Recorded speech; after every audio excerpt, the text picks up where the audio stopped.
NFL owners' meetings have wrapped up, and the big discussion has been about the sale of the Washington Commanders.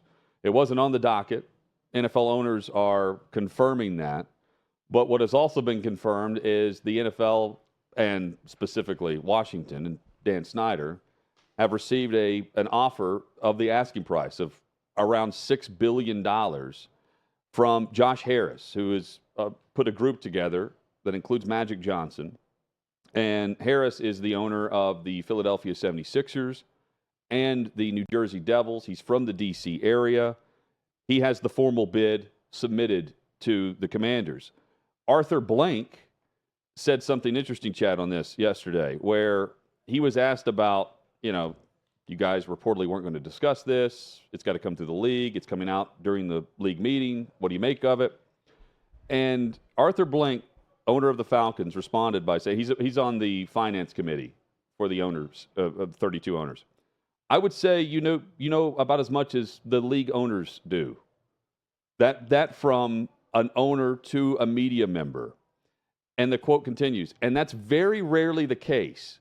I think the league is definitely supportive of this process. Whenever the final bidder, the selected bidder, is brought into the room, the league has a lot of work to do, which they have not started to do, and that has to be done. Blank said the league and the other owners have had, quote, very minimal communication, end quote, with Dan Snyder about the sale. And I think it's key here. The selected bid. So it's up to Snyder to present this, and he's getting the asking price, according to Front Office Sports, A.J. Perez, who we had on yesterday, saying that it's Josh Harris's group that has the $6 billion offer. We've also seen reports today that Jeff Bezos and Mark Cuban are also putting together bids that will be around that number, but the only formal offer to this point is through Harris and his group out of Philadelphia and New Jersey. Yeah, that's the A.J. Perez from Front Office Sports report, and we had A.J. on the show yesterday. I heard frustration in that quote. I have not heard it, but just even hearing the text read from Arthur Blank, there seems to be some frustration with the lack of communication from Dan Snyder on what's going on. And Jerry Jones confirmed with other the same. Owners. Yeah. So, and that's funny. He says, this is the rare case where you guys in the media know as much as all the owners do about it, because usually we know a little bit more than you do.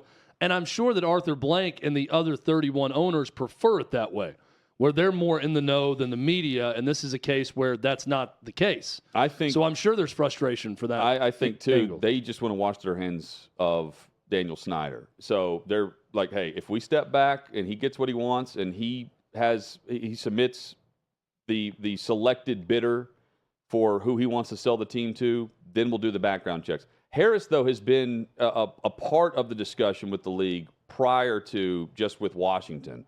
He was mentioned among the bidders, I believe, or if he didn't bid, he was mentioned for potentially doing this for Denver.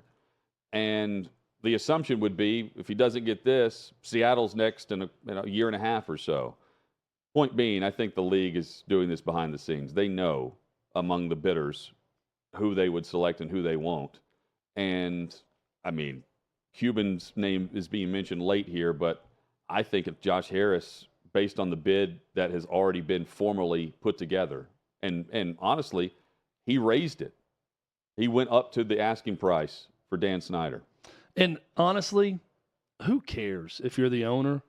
If it's Harris and it's $6 billion, I mean, do you really care? Because anyone that's not Dan Snyder is better. Right. It depends on who you're replacing. Yeah, if you're replacing one of the beloved owners in the league, then you want to replace them with a like-minded person. When Jerry Richardson stepped down, they had Tepper in place quickly. My point is, what billionaire capable of spending $6 billion in an ownership group could possibly be worse than Dan Snyder to the other owners? Not right now. There's very few. Yeah, not right now. So it's going to be an upgrade, and the value of your team is going to go up, because this sell is going to help that go up. Yep. When another team we go from 4.8 for the Broncos to $6 billion for Washington. And I do not understand. I think we were talking to, maybe it was A.J. Perez yesterday or someone else, but how everyone looks at the subpar facilities of the Commanders and all the negative things that have gone on under Daniel Snyder, and to still see that valuation at $6 billion, $1.2 billion more than what I see as a very well-run franchise with a great fan base in Denver. That just blows my mind. That the Commanders are still worth that much more money than the Broncos, a year later? They're far more valuable with a new owner because the new owner is going to get a stadium done.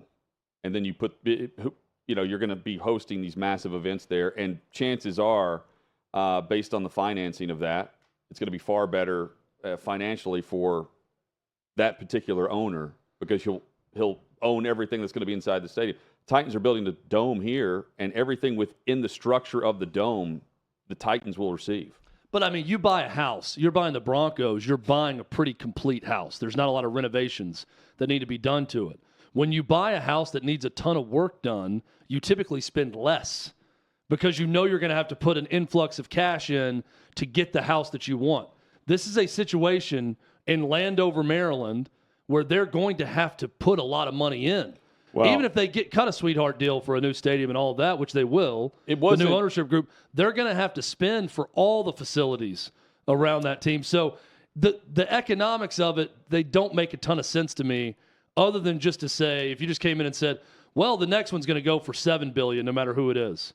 It's just going to keep going up and up and up and up. Harris had a bid prepared, and it wasn't $6 billion. And then Magic Johnson, they started adding other people to this group, and they got it up. And I assume there's nothing,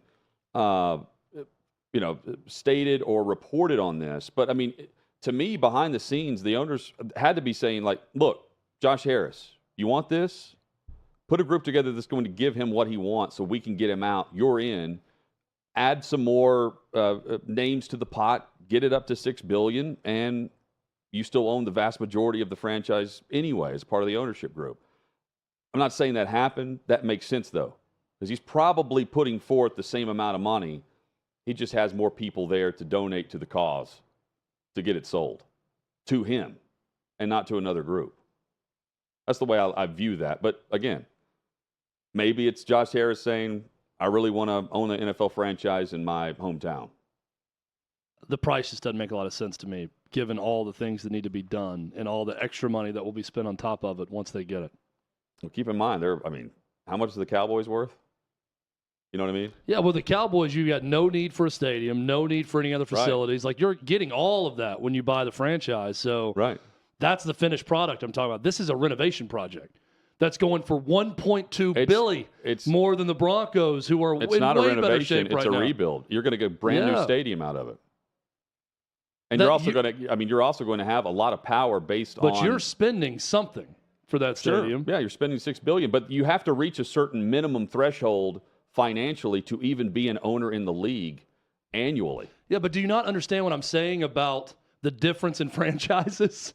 The Broncos don't need all these things. This guy is spending $1.2 billion more to then have the right and privilege to spend a ton more on a stadium, a ton more on a facility for the team and everything else. It's the difference between a renovation project and a finished home. If I go and buy a new construction that just finished, I'm spending premium dollar because I know I'm buying something that I'm not going to then have to take more money out of my pocket to spend money on renovations.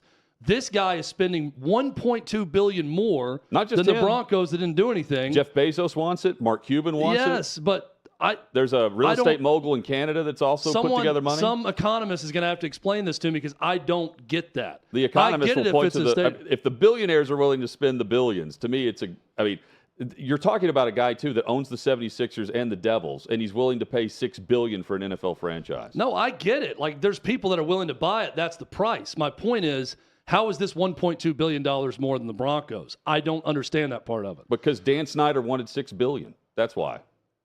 Then why did the Broncos family settle for 4.8? They couldn't agree on the sale. That was their problem. They couldn't agree on whether they're going to keep it or not. I mean, then what's to stop the Seahawks from saying, my price is 11?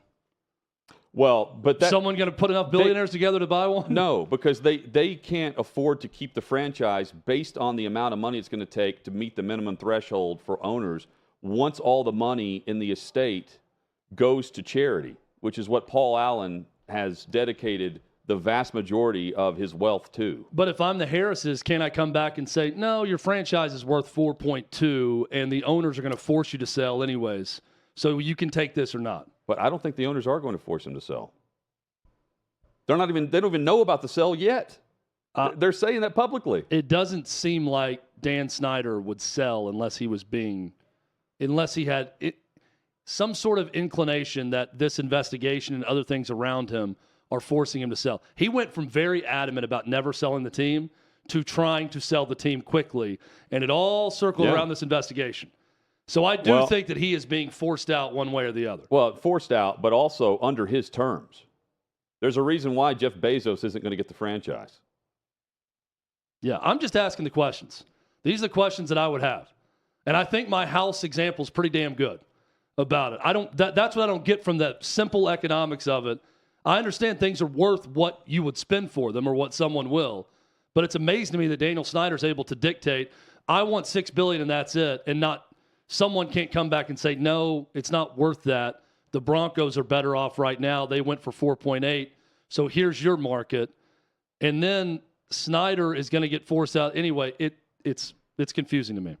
Well, and on top of that, I mean, you got $1 billion contract with Amazon for one game a week, where your franchise plays one game a year right now on Thursday Night Football, and you're going to get a cut of that. I mean, every NFL owner gets upwards of $500 million before the season even kicks off based on the TV contracts. And that's now before the new money kicks in. It's good work if you can Straight get it. Straight cash. Chad, did you see, speaking of cash, Calvin Ridley and how much of an idiot he was in this regard? Not a good social media post from him. Yeah. So the NFL has allowed uniforms now to players can wear the number 0. And Calvin Ridley with the Jags is the first player that the Jaguars just put this out there immediately. They gave 0 to Ridley, who joins the Jacksonville Jaguars this season, and he's been cleared to play through the league. But there was a great response by just a troll, but a fan on Twitter that apparently doesn't like him all that much says, 0 of the amount of good bets on your parlay. Because he was suspended while he was hurt in 2021 over a 5-week span. He bet, reportedly, it was $1,500 over a stretch of 5 or 6 games in that particular parlay. And he said he doesn't have a gambling problem. It was $1,500, and that's it. And he was suspended indefinitely, and it ended up being the season. But then he responded to the guy that said, in response to his new uniform number, 0 of the amount of good bets on your parlay. He then says that that's behind me, but he won $36,000, $36K. He then deleted that response on Twitter. But there is a reporter, Brett Smiley of Sports Handle, that is in the gambling and sports wagering atmosphere at sportshandle.com. They've reported that, in fact, he actually bet around $3,900 over that stretch that the NFL suspended him, not $1,500, and it was $3,900 across 6 separate bets that did include individual player props from the Atlanta Falcons while he was hurt and not playing. So this is the NFL saying, we've reinstated him, take a step back, don't do anything stupid, you're back in the league, we don't want to talk about it. And instead, it's now an obvious fact that he's betting way more than what the claim was for what he was suspended for. I'm not familiar with Calvin Ridley's representation, but here would be my advice to Calvin Ridley or any client of mine coming back from a lengthy suspension. Turn off your notifications on social media and do not look at any replies. And if I catch you replying to anyone who has anything negative to say about you, I will drop you as a client. That's if you're a strong enough agent or manager to say that. You can do it. But that would be my advice as representation for any athlete coming off of any suspension. You are never going to benefit from replying to the quote-unquote haters out there. This is a classic example. Calvin Ridley felt so compelled to own this hater that said he made $0 off bets, that he revealed making money off bets while also trying to convince America that he does not have a gambling problem, while admitting to winning $36,000 gambling. This is not smart. Do not reply to anything that anyone sends you. This is my message to you. Thank you for listening. Woody Johnson says the Jets are anxious as they wait on the trade to go down between the Jets and the Packers. And he's saying, look, we're in the win-now business. This is a win-now season for us. We need to get this done. We're anxious. We're not hyperventilating. That was the quote from the Jets owner.